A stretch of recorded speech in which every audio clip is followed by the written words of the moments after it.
She's motivated me to do the things that I thought were just way too big for me. People don't want to make changes until it stings. She's going to help you to laugh and bring levity to any situation. So, you know where we're going with all of this.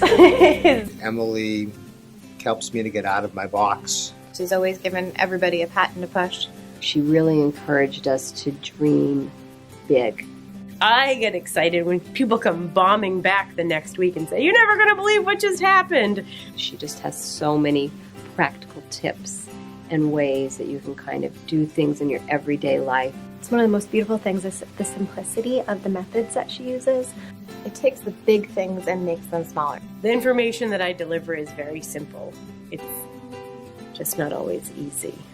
Emily's very open to you reaching out to her between classes. If you've got questions, if you're not quite sure what it is that you should be looking to do. I just feel really excited about helping people move forward. Well, what would you do to make that dream come true? So she really has helped me to look at my life in a different way. And it does help you to start to reach that goal. This workshop has already paid for itself. Every single possible resource that you would ever need to be happy already exists, and it's inside of you. You can't do this wrong. Don't overthink it. You know you want to do it. Just do it. Go.